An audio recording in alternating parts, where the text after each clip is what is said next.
A doutrina dos Nicolaítas. Apocalipse 2,15. Assim tens também os que seguem a doutrina dos Nicolaítas, o que eu aborreço. Você recordará que eu salientei na era de Éfeso que a palavra Nicolaíta vem de duas palavras gregas, Nikal, que significa conquistar, e Lau, que significa os leigos. Nicolaíta significa conquistar os leigos. Agora, por que isto é uma coisa tão terrível? É terrível porque Deus nunca colocou sua igreja nas mãos de uma liderança eleita que se move com mentalidade política. Ele colocou sua igreja aos cuidados de homens ordenados por Deus, cheios do Espírito, que vivem da palavra, os quais guiam as pessoas alimentando-as da palavra. Ele não separou as pessoas em classes para que as multidões sejam dirigidas por um sacerdócio santo. É verdade que a liderança deve ser santa, mas assim deve ser também toda a congregação. Além disso, não há nenhum lugar na Bíblia, não há nenhum lugar na palavra onde sacerdotes ou ministros ou semelhantes sejam mediadores entre Deus e o povo, tampouco aonde eles sejam separados na sua adoração ao Senhor. Deus quer que todos o amem e o sirvam juntos.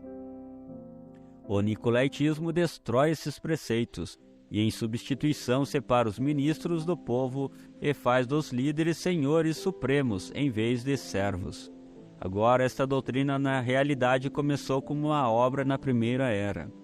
Parece que o problema estava em duas palavras: anciões, presbíteros, e bispos, supervisores. Embora a Escritura mostre que há vários anciões em cada igreja, alguns, entre eles Inácio, começaram a ensinar que o conceito de um bispo era o de alguém de preeminência ou autoridade e controle sobre os anciões.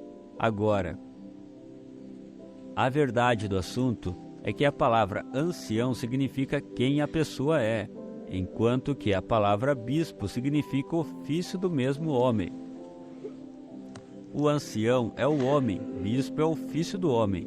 Ancião sempre se referiu e sempre se referirá simplesmente à idade cronológica de um homem no Senhor.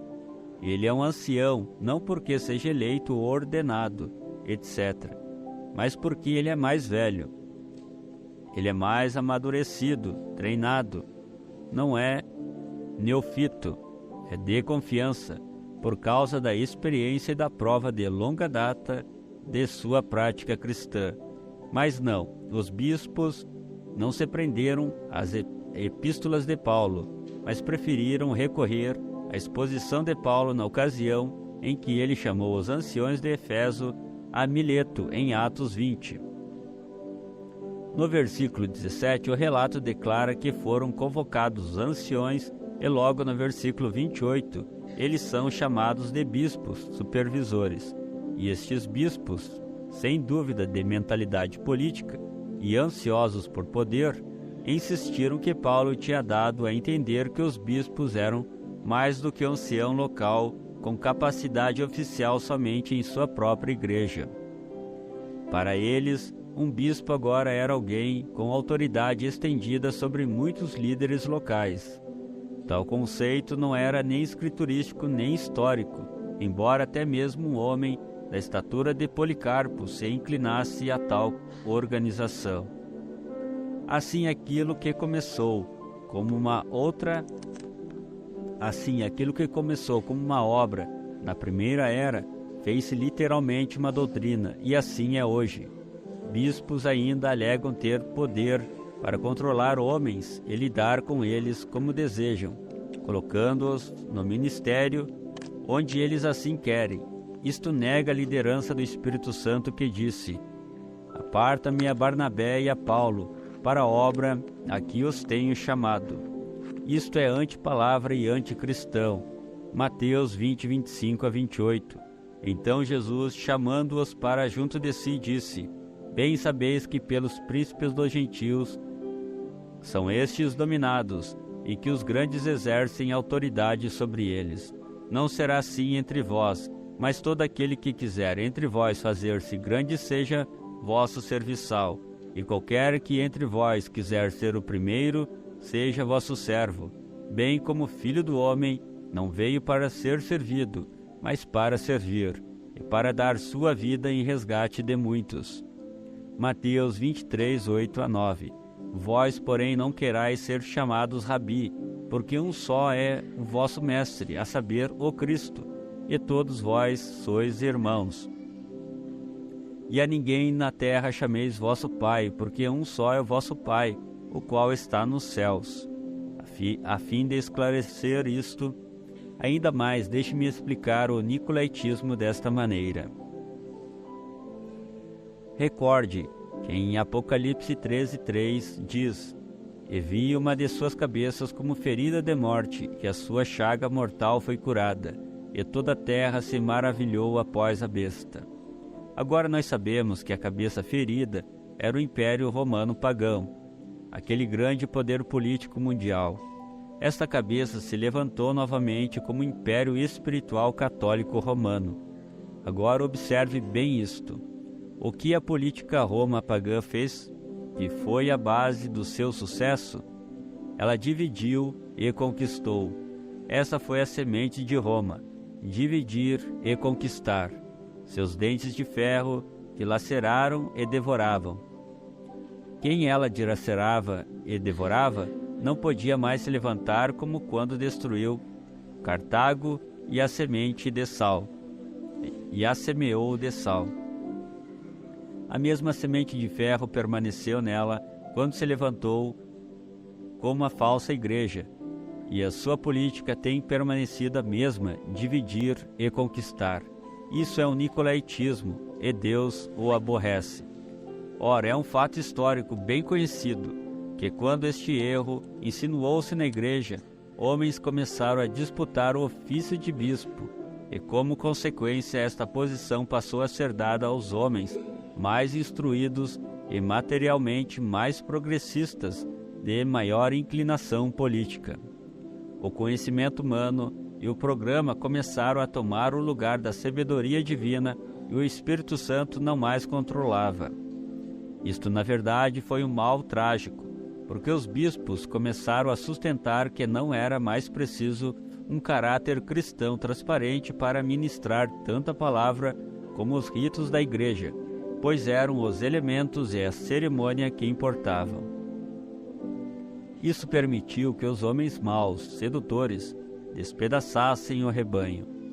Com a doutrina feita pelo homem da elevação de bispos a uma posição não concedida a eles na Escritura, o passo seguinte foi a distribuição de títulos de nível, que culminou numa hierarquia religiosa, porque logo havia arcebispos, sobrebispos e cardeais sobre os arcebispos, e no tempo de Bonifácio III havia um papa sobre todos, um pontífice.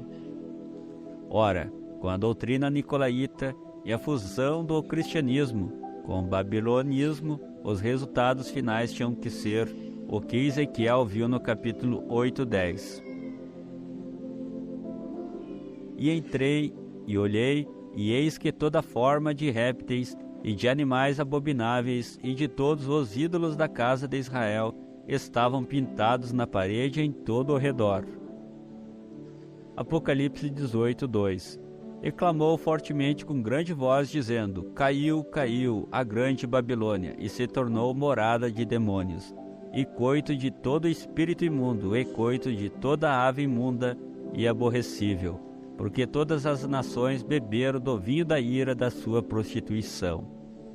Agora esta doutrina nicolaíta, esta regra que foi estabelecida na igreja, não agradou muito bem uma porção de pessoas, porque elas podiam ler a epístola ou a composição esporádica sobre a palavra escrita por alguma pessoa piedosa. Então o que fez a igreja? Excomungou os mestres corretos e queimou os rolos de pergaminho. Eles disseram: é preciso instrução especial para ler e entender a palavra. Ora, até mesmo Pedro disse que muitas coisas que Paulo escreveu eram difíceis de entender. Tendo tirado a palavra do povo, logo coube ao povo ouvir somente o que o sacerdote tinha a dizer e fazer o que ele lhe dizia. Eles chamaram isto de Deus e sua santa palavra.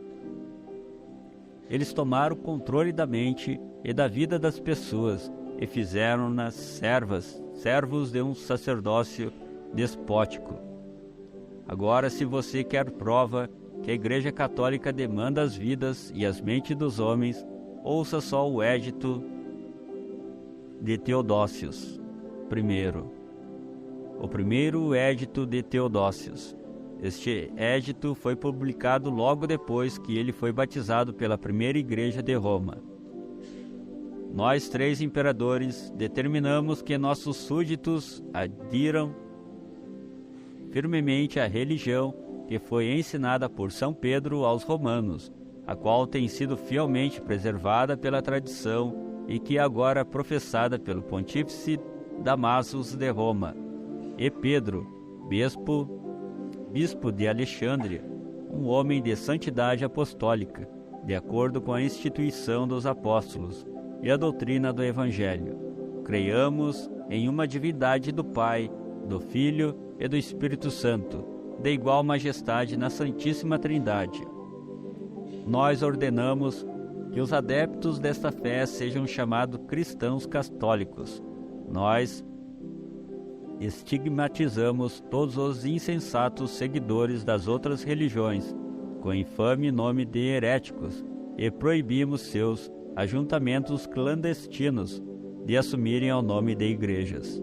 Além da condenação da justiça divina, eles devem esperar a dura pena que nossa autoridade, guiada pela sabedoria celestial, julgar próprio aplicar.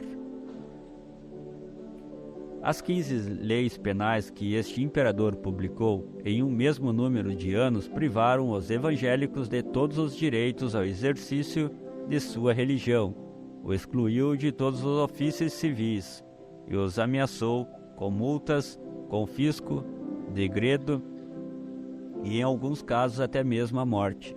Você sabe de uma coisa? Nós estamos rumando exatamente nessa direção hoje. A Igreja Católica Romana chama a si mesmo da Igreja Mãe. Ela chama a si mesmo de Primeira Igreja, ou Igreja Original. Isto é absolutamente correto. Ela foi a primeira Igreja de Roma, original, que se apostatou e entrou em pecado. Ela foi a primeira que se organizou. Nela foram encontradas as obras e depois a doutrina do nicolaítismo. Ninguém negará que ela é a mãe. Ela é a mãe e tem produzido filhas. Agora uma filha sai de uma mulher. Uma mulher vestida de escarlate está sentada sobre as 7 colinas de Roma. Ela é uma meretriz e tem gerado filhas. Essas filhas são as igrejas protestantes que saíram dela e depois voltaram diretamente à organização e ao nicolaítismo. Esta mãe das igrejas filhas é chamada de prostituta. Essa é uma mulher que foi infiel aos seus votos matrimoniais. Ela estava casada com Deus e depois saiu fornicando com o diabo e em suas fornicações tem dado à luz filhas que são exatamente iguais a ela. Esta combinação de mãe e filha é anti-palavra, anti-espírito e, consequentemente, anticristã. Sim, anticristã. Agora, antes que eu vá longe demais, quero mencionar que estes bispos primitivos pensavam que estavam acima da palavra. Eles diziam às pessoas que podiam perdoar seus pecados pela confissão desses pecados. Isso nunca foi verdade. Eles começaram a batizar criancinhas no 2º século. Eles, em verdade, praticavam o batismo para regeneração. Não admira que as pessoas estejam confusas hoje. Se já estavam tão confusas naquele tempo, tão perto do Pentecostes, então, agora estão numa condição mais desesperadora, estando cerca de 2000 anos distantes da verdade original. Ó Igreja de Deus, há somente uma esperança. Volte à palavra e permaneça com ela. A doutrina de Balaão. Apocalipse 2,14. Tens lá os que seguem a doutrina de Balaão, o qual ensinava Balaque a lançar tropeços diante dos filhos de Israel, para que comessem dos sacrifícios da idolatria e se prostituíssem. Agora, não se pode ter uma estrutura nicolaíta na igreja e não ter também esta outra doutrina introduzida. Veja, se você tira a palavra de Deus e a moção do Espírito como meios de adoração, importa que os que me adorem em espírito e em verdade. Então terá que me dar ao povo outra forma de adoração como substituta. E substituição significa balaamismo. Se pretendemos entender o que é a doutrina de Balaão na igreja do Novo Testamento, é melhor voltarmos e vermos o que ela foi na igreja do Velho Testamento e aplicá-la a esta terceira era e depois trazê-la até o presente. O relato encontra-se em Números capítulo 22 a 25. Ora, sabemos que Israel era o povo escolhido de Deus. Eles eram os pentecostais do seu dia. Eles tinham se refugiado sobre o sangue. Todos tinham sido batizados no Mar Vermelho e saíram das águas cantando no Espírito e dançando sobre o poder do Espírito Santo, enquanto Miriam, a profetisa, tocava seu tamboril. Bem, depois de um certo tempo de jornada, estes filhos de Israel chegaram a Moabe. Você recorda quem era Moabe? Ele era filho de Ló, com uma de suas próprias filhas. Eló, por sua vez, era sobrinho de Abraão, de modo que Israel e Moabe eram aparentados. Eu quero que você veja isso. Os moabitas conheciam a verdade, quer vivessem de acordo com ela, quer não. Assim Israel chegou às fronteiras de Moabe e enviou mensageiros ao rei dizendo: Nós somos irmãos, deixe-nos passar pela tua terra. Se nosso povo ou nossos animais comerem ou beberem qualquer coisa, de bom grado pagaremos por isto. Porém o rei Balaque ficou muito perturbado. Essa cabeça daquele grupo nicolaíta não estava disposto a deixar a igreja atravessar com seus sinais e prodígios e diversas manifestações do Espírito Santo, com suas faces brilhando com a glória de Deus. Era por demais arriscado, visto que podia perder alguns da sua gente.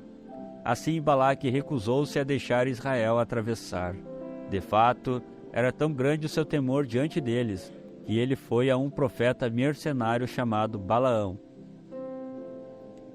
E lhe pediu para mediar entre ele e Deus, e rogar ao Todo-Poderoso para amaldiçoar Israel e torná-los impotentes. E Balaão, sendo ávido por tomar parte em assuntos políticos e tornar-se um grande homem, ficou muitíssimo alegre em fazer isso. Porém, vendo que tinha se aproximar de Deus e obter uma audiência com ele, para que o povo fosse amaldiçoado, como não podia fazê-lo de si mesmo, foi perguntar a Deus se podia ter sua permissão para ir. Agora, isso não é exatamente igual aos nicolaítas que temos conosco hoje. Eles amaldiçoam qualquer um que não segue o caminho deles. Quando Balaão pediu a Deus permissão para ir, Deus lhe recusou. Que coisa, isso doeu. Porém Balaque insistiu, prometendo-lhe ainda maiores recompensas e honra. Assim Balaão foi de novo a Deus. Ora, uma só resposta de Deus deveria ter sido suficiente, mas não para o rebelde Balaão. Quando Deus viu sua perversidade, disse-lhe para se levantar e ir. Rapidamente ele selou a jumenta e foi-se embora. Ele deveria ter percebido que esta era apenas a vontade permissiva de Deus e que ele não poderia amaldiçoá-los, ainda que fosse 20 vezes e tentasse 20 vezes. Quão semelhante a Balaão é o povo hoje. Eles creem em 3 deuses, são batizados em 3 títulos em lugar do nome, e todavia Deus envia o Espírito sobre eles como enviou sobre Balaão, e eles continuam crendo que estão exatamente corretos, e eis que são na realidade perfeitos balaonitas. Veja a doutrina de Balaão, siga avante de qualquer maneira, faça-o da sua maneira. Eles dizem, bem, Deus nos tem abençoados, isto tem de estar correto. Eu sei que Ele tem abençoado vocês, eu não nego isso, porém a mesma rota organizacional que Balaão tomou, é desacato à palavra de Deus, é falso ensinamento. Então Balaão foi-se, impetuosamente, estrada abaixo, até que um anjo de Deus pôs-se em seu caminho. Mas esse profeta, bispo, cardeal, dirigente, presidente e supervisor geral, estava tão cego para as coisas espirituais, pela ideia de honra e glória e dinheiro, que não pôde ver o anjo de pé com a espada desembainhada. Ali estava ele, para impedir a passagem do insensato profeta.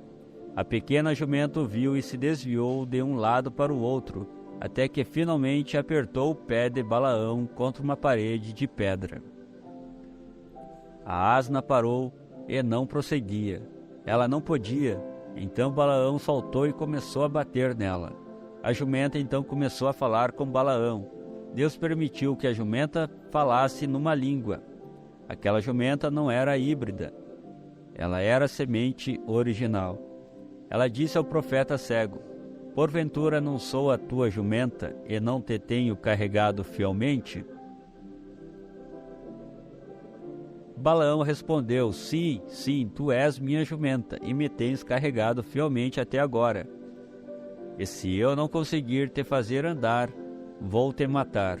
Opa, o que é isto falando com uma jumenta? Isso é estranho, pensei que ouvia a jumenta falando e estava lhe respondendo. Deus sempre tem falado em uma língua. Ele falou no banquete de Belsazar e depois no Pentecostes. Ele está novamente fazendo isso hoje. É uma advertência de breve juízo vindouro. Então o anjo tornou-se visível a Balaão. Ele disse a Balaão que se não fora pela jumenta, naquele momento ele já estaria morto por tentar a Deus. Mas quando Balaão prometeu voltar, ele foi enviado com uma admoestação de dizer somente o que Deus lhe desse. Então Balaão foi e erigiu 7 altares para os animais limpos do sacrifício. Ele matou um carneiro, significando a vinda do Messias. Ele sabia o que fazer para se aproximar de Deus. Ele tinha a mecânica exatamente correta, mas não a dinâmica. A mesma coisa hoje. Vocês não podem ver isto, nicolaítas. Ali estava Israel lá embaixo no vale oferecendo o mesmo sacrifício, fazendo as mesmas coisas, porém só um tinha os sinais acompanhando. Só um tinha Deus em seu meio. O formalismo não levará você a nada. Ele não pode tomar o lugar da manifestação do Espírito. Foi isso que aconteceu em Niceia. Eles fizeram prevalecer a doutrina de Balaão, não a doutrina de Deus, e tropeçaram. Sim, eles caíram. Tornaram-se homens mortos. Depois que o sacrifício foi feito, Balaão estava pronto para profetizar. Porém Deus amarrou sua língua e ele não pôde amaldiçoá-los. Ele os abençoou. Balaque ficou muito irado, mas não havia nada que Balaão pudesse fazer quanto à profecia. Ela tinha sido falada pelo Espírito Santo. Então Balaque disse a Balaão para descer lá embaixo no vale e observar a retaguarda deles para ver se não havia talvez alguma maneira dele poder amaldiçoá-los. As táticas que Balaque usou são as mesmas táticas que eles usam hoje. As grandes denominações olham com desprezo os pequenos grupos, e qualquer coisa que acham entre eles para constituir um escândalo, eles a ressaltam e a expõem em alta voz. Se as pessoas modernas vivem em pecado, ninguém diz nada a respeito. Porém, deixe um dos eleitos meter-se em apuros e cada jornal criticará isto por todo o país. Sim, Israel tinha sua retaguarda, a parte carnal. Eles tinham o seu lado, que não era digno de louvor, mas apesar de suas imperfeições, pelo propósito de Deus que opera através da eleição, pela graça e não pelas obras, eles tinham a nuvem de dia e a coluna de fogo à noite. Eles tinham a rocha ferida, a serpente de metal e os sinais e prodígios. Eles eram vindicados, não em si mesmos, mas em Deus. Deus não teve nenhum respeito por aqueles nicolaítas com seus graus de PhD, LLD e DD. E todas suas finas organizações, e o melhor que o homem podia. e o melhor que o homem podia ostentar, porém, sim, ele teve respeito por Israel, porque eles tinham a palavra vindicada entre eles. Certamente Israel não aparentava ser muito elegante, tendo acabado de sair do Egito, em fuga apressada, mas de qualquer forma era um povo abençoado. Tudo que invariavelmente conhecera por mais de 300 anos era apacentar rebanhos, cultivar os campos e trabalhar continuamente como escravo, em temor de morte sobre os egípcios. Mas ele agora era livre. Era um povo abençoado através da soberania de Deus. Certamente Moabe olhou para ele com desprezo. Todas as outras nações fizeram assim também. A organização sempre olha com desprezo para os não organizados ou quer por determinação trazê-los para dentro da organização, ou os destrói quando eles não vêm. Ora, alguém podia me perguntar: irmão Brana, o que faz pensar que Moabe estava organizado enquanto Israel não estava? Onde o Senhor conseguiu essa ideia? Eu a consegui bem aqui na Bíblia, está toda tipificada aqui. Tudo está escrito no Velho Testamento. Em forma de história, está escrito para nossa admoestação, a fim de que possamos aprender dela.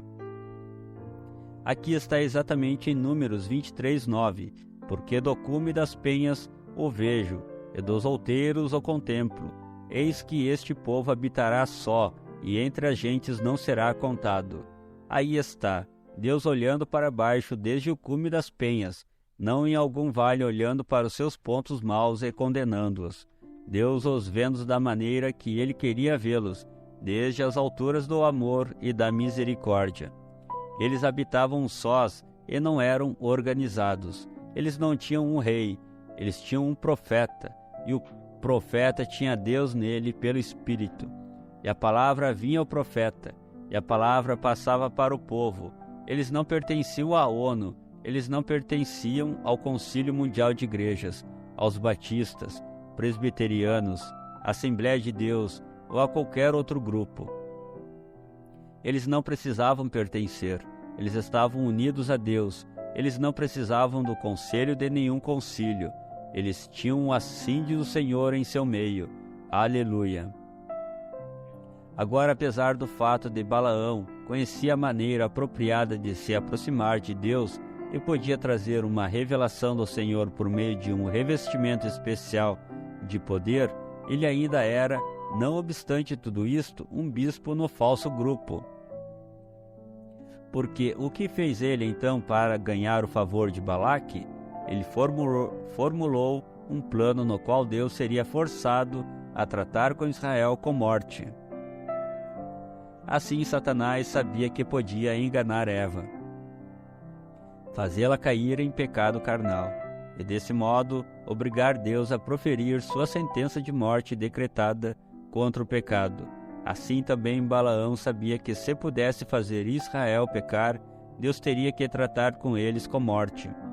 Então ele planejou uma maneira de fazê-los vir a se juntar ao pecado. Ele enviou convites para virem à festa de Baal Peor. Venham e adorem conosco. Ora, Israel, sem dúvida, vira as festas dos egípcios, portanto, eles sentiram que não era tão errado ir apenas olhar e talvez comer com o povo. Afinal de contas, o que há de errado em ter companheirismo? Nós devemos amá-los, não devemos? Senão, como podemos ganhá-los? Ser amigável nunca prejudicou ninguém, ou melhor, assim eles pensavam. Porém, quando aquelas mulheres moabitas sensuais começaram a dançar e a se despir, enquanto depodiavam executando seu rock and roll e seu tweets, a consciência cresceu nos israelitas e eles foram arrastados ao adultério, e Deus, com ira, matou 42.000 deles. E isso foi o que Constantino e seus sucessores fizeram em Niceia e depois de Niceia. Eles convidaram o povo de Deus para a convenção, e quando a igreja sentou-se a comer, levantou-se para folgar, participando de formalismos, cerimônias e festas pagãs da igreja nomeada segundo ritos cristãos. ela caiu na armadilha. Ela tinha cometido fornicação, e Deus saiu fora. Quando qualquer homem se desvia da palavra de Deus e se une a uma igreja em vez de receber o Espírito Santo, este homem morre, morto. É assim que ele está. Não se una a uma igreja, não entre em nenhuma organização, e não fique enredado com credos e tradições, nem com qualquer coisa que tome o lugar da palavra e do Espírito. Caso contrário, você está morto. Tudo está acabado. Você está morto, eternamente separado de Deus. Isso é o que tem acontecido em cada era desde então. Deus liberta o povo, eles saem por meio do sangue, santificados pela palavra, caminham através das águas do batismo e ficam cheios do Espírito. Porém, depois de um tempo, o primeiro amor esfria, e alguém tem a ideia de que eles devam se organizar a fim de preservarem-se e fazerem um nome para si. E se organizam de novo, assim na segunda geração, e algumas vezes até mesmo antes. Eles não têm mais o Espírito de Deus, apenas uma forma de adoração. Eles estão mortos, eles se hibridizaram com credos e formalismos, e não há vida neles. Assim Balaão levou Israel a cometer fornicação. Você sabe que a fornicação física é o mesmíssimo espírito que se encontra na religião organizada? Eu disse que o mesmo espírito de fornicação é o espírito da organização? E todos os fornicários terão o seu lugar no lago de fogo. Isso é o que Deus pensa a respeito da organização. Sim, Senhor, a prostituta e suas filhas estarão no lago de fogo. As denominações não são de Deus. Elas nunca foram e nunca serão. É um espírito errado que separa o povo de Deus em hierarquia e leigos, e é, portanto, um espírito errado que separa as pessoas das pessoas. É isso que a organização e as denominações fazem.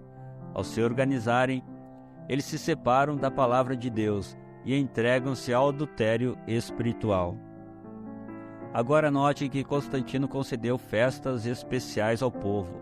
Eram as antigas festas pagãs, com novos nomes tirados da igreja, ou em alguns casos ritos cristãos que foram tomados e violados com cerimônias pagãs. Ele tomou a adoração do Deus Sol e mudou-a para o Filho de Deus.